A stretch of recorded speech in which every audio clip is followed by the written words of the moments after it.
Американката Аманда Анисимова сепак беше пресилна за Лина Ѓурчевска, која загуби во првото коло на Вимболдон. Но со стапнувањето овде, Лина веќе испише историја во македонскиот тенис. Еве што има друго ново во Македонија и светот. Сегашниот директор на Фондот за здравствено осигурување Сашо Клековски ќе биде нов министер за здравство, потврди за Слободен печат висок функционер од ВМРО ДПМН. Клековски на функцијата ќе дојде на местото на досегашниот министер Азир Алиу, кој беше опфатен со реконструкцијата на владата. Алиу со реконструкцијата ќе остане или без фотелја или е во комбинација со други. Да го преземе ресорот за односи меѓу заедниците на местото на Иван Стојковиќ. Скандал во судството. Мобилен телефон на кој имало паричник за криптовалути од околу 100.000 евра, а кој бил земен од Панче Илиев, осуден за убиство. Не му се вратени на неговото семејство и исчезнале во судските лавиринти, објави Бирн. Партнерката на Панче Илиев, кој сега е на издржување казна затвор, Христина Мучева, на социјалната мрежа Facebook последните недели преку постојани објави известува дека поминува правна голгота и не може да го врати телефонот на кој се парите, ниту пак знае каде е. Таа за Слободен печат рече дека наишла на отпор во судското депо кога била да го подигне телефонот затоа што барала да го приклучи на полноќ и да се увери дека се работи за истиот уред што му било одземен на незиниот партнер. Повеќе за ова од текстот на Мирослава Симоновска.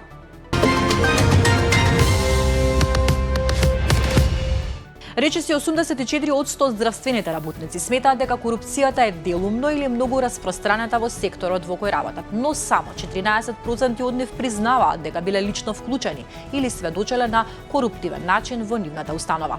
Здравствените работници се свесни за присуството на корупцијата, но најголем дел од нив ја прифаќаат како нормализирана појава и не пријавуваат, покажа истражувањето на Сдруженијето за еманципација, солидарност и еднаквост на жените ЕСЕ, спроведено во рамките на проектот Посилен систем за поправедна заштита, намалување на корупцијата во здравството.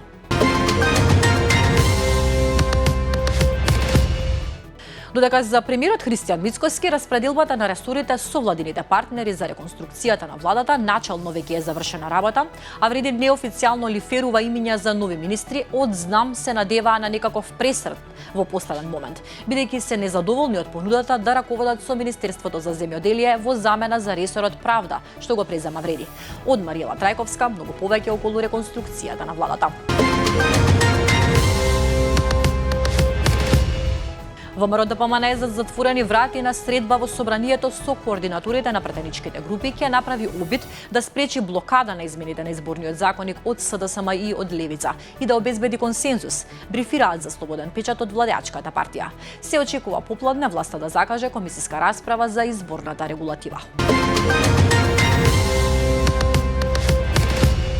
Професорка од Универзитетот Гоце Делчев во Штип е приведена откако според сомнението побарала и примила пари од студент за да му овозможи да положи испит. Полициски службеници од СВР Штип ја лишиле од слобода таа 39 годишна од Штип поради постоење основи на сомнение дека сторила кривично дело примање подкуп.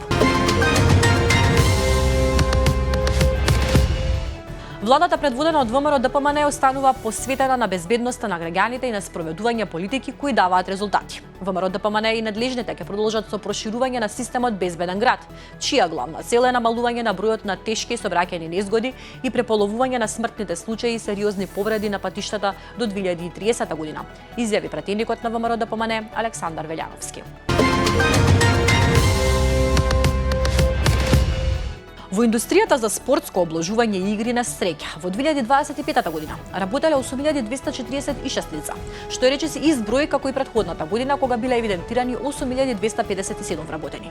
Како што пишува порталот Пари, просечната нето плата во секторот лани достигнала 54.434 динари, што представува раст од 29,1% во споредба со минатата година.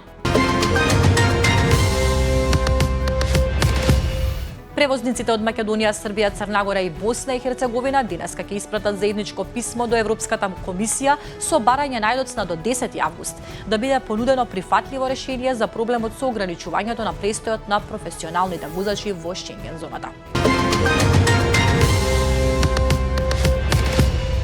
Непријатна сцена се случила на плажа во Певкохори на Халкидики, кога жена била касната од риба зајак во моментот додека влегувала во морето. Жената за грчката телевизија раскажала дека била на плажа со пријатели и дека веќе била во вода до колена кога одеднаш почувствувала силна болка во ногата.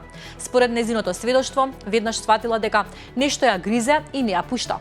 Грчкиот Црвен крст претходно предупреди на зголемено присуство на рибата зајак во грчките води поради промена на температура во морето. Најжешкиот топлотен бран во Европа досега постави нови температурни рекорди на истокот од континентот, принудувајќи ја Украина да воведе прекини на електричната енергија, бидејќи системот беше преоптоварен. Жештината која првпат ја погоди Западна Европа минатата недела веќе собори рекорди во Полска, Чешка и Германија во последните денови, додека се движеше кон исток. Здравствената агенција на Обединетите нации пријави повеќе од 1300 дополнителни смртни случаи во Европа од 21 јуни. Меѓу жртвите се неколку деца кои починале заклучени во автомобили или млади луѓе кои се удавиле додека барале освежување на неофицијални места за капење. Демократската република Конго повторно е на удар на ебола, откако бројот на потврдени случаи се искачи на 1307, соопштија тамошните власти. Според официјални податоци објавени доцна во понеделникот, досега од последиците на болеста починале 377 лица. Русија планира да увезува гориво за да го стабилизира својот домашен пазар. Редок потек за земјата која во увезуваше значителни количини енергија само во 90-тите по распадот на Советскиот сојуз. Портпаролот на Кремљ Димитри Песков го потврди потегот. Полицијата е распоредена на бензинските пумпи поради долгите редици и обидите на возачите да полнат гориво во канистри. Мерките се воведени во услови на се посериозни проблеми со снабдувањето кои се поврзуваат со украинските напади врз руските рафинерии. Американскиот претседател Доналд Трамп синоќа им порача на трговците со гориво веднаш да ги намалат цените и предупреди дека доколку тоа не се случи, ќе следуваат големи проблеми.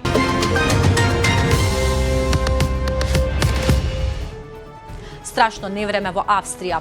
Невремето проследено со обилни дождови предизвикало повеќе одрони, а патници останале заробени во автобус додека кал и вода навлегувале во возилото. Од утре Европската Унија воведува царинска такса од 3 евра по артикл за пакети што пристигнуваат од земји надвор од Европската Унија, што дополнително ќе ги зголеми трошоците за купување преку онлайн платформи како што се Тему, AliExpress и Shein. Ова правило нема да важи кај нас. И за крај нешто емотивно.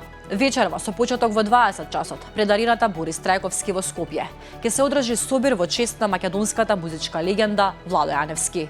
Фанови, пријатели и почитувачи на неговата музика ќе се соберат за заедно да му оддадат почит со свеки песни и тивко сеќавање на човекот чии стихови и мелодии оставија неизбришлива трага во македонската музика.